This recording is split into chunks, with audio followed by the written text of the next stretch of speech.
Not talking about zombie. That's a Russian thing. The zombie flag thing that they build up on, TV and all that was a weapon that Russia developed against China, who's now their partner. And so it's gone beyond the zombie drug stage, and but that drug, that virus exists.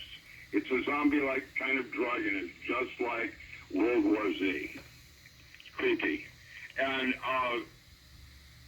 it has to do with foods that you eat and how to activate them with certain genotypes like wheat and rice and bulgur and da-da-da. Almost all of your grains are now toxic in that sense. Right. Right. I've read about that. They've done that with intent. It's interesting because you bring up Monsanto. They used to be a small, That's all it was. Right. They made Agent Orange, and now they make the majority of the seeds for your food. It's mind-boggling. Well, and like aspartame is made from E. coli. You do not want to be doing anything artificial. Trust me when I tell you that. Actually, you can get plenty of sugars out of just normal vegetables if you eat them correctly and cook them right. With what's happening now, our options are becoming less in terms of the air we breathe, the water we drink, and the food we eat. We're being attacked on all levels. Well, what's there's some solutions too, by the way. That's what I'm about. I'm trying to be empowering by, first giving you the big picture of how it's going, and then some options of that internal battle that you're doing with yourself and what you can do, because you can just say no to Walmart. Walmart is going to fail this year in most states. It's already failing. Nobody notices it, but it is failing because their market has dropped off by 5%.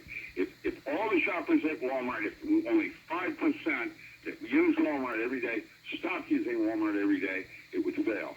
Just like that.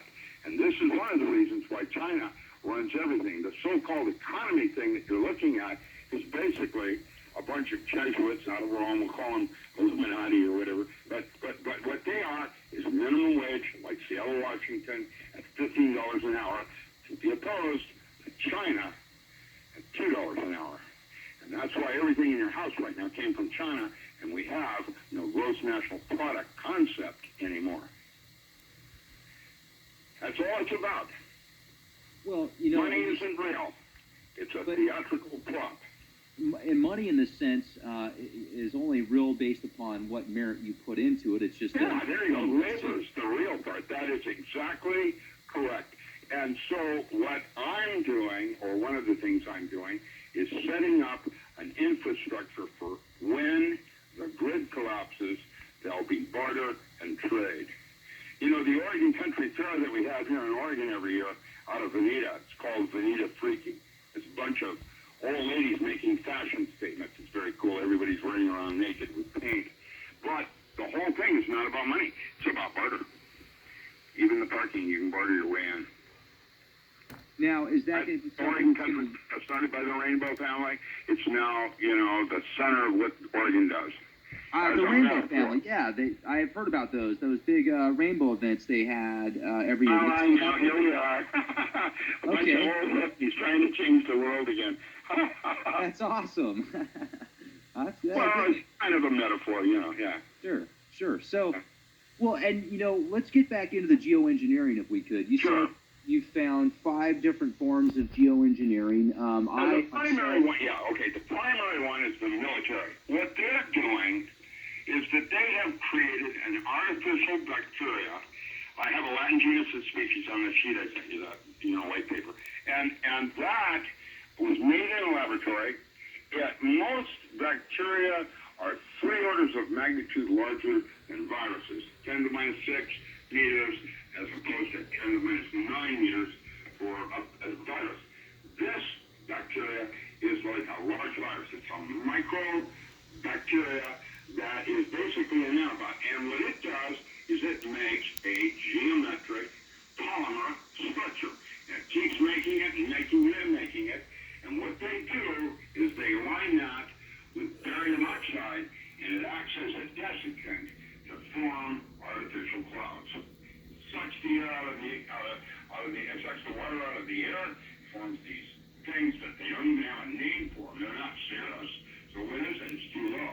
What those are is waveguides that will direct specific frequency bands, usually 4, 6, 8, and 12 megahertz, to Star Wars weapons and direct them.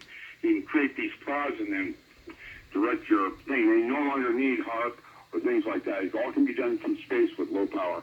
And so that's what that is about.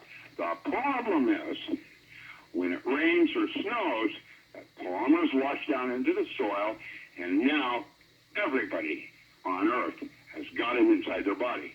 Is that dangerous? I don't know. You can put a swab inside your mouth, put it on a slide, and at 600 magnification, there it is. And what that is actually doing to you as a collateral damage is it is a micro dehydrating everybody. And that means that while you're drinking water, it is not functional. And that's where we get into the talks about structured water and the possibilities of where we can go with fullerene waters and that kind of thing. Fullerene waters are something out of Russia where they have captured a water molecule and wrapped what is called a graphene molecule around it. It's a carbon buckyball. And what that does, what they did, is that they hit a bunch of rats with lethal doses of radiation, fed them the fullerene waters, and 95% of them survived. Now, this is Russian, so you can't, they're hysterical in their research, and you have to be very careful about, reproducibility, repeatability. But Garyev and Popov and Matty Pitkin and others are working in these areas of biohologram, and the fact that these genome types, and that's where it's all occurring now in the genome studies, where there's a time element.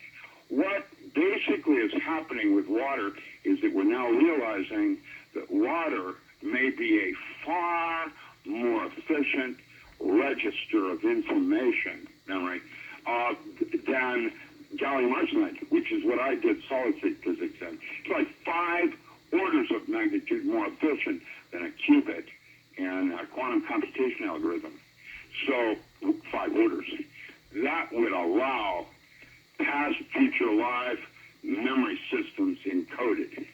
And with that, you can say that space-time is a minor subset of lesser dimensions in a holographic system of resolutions.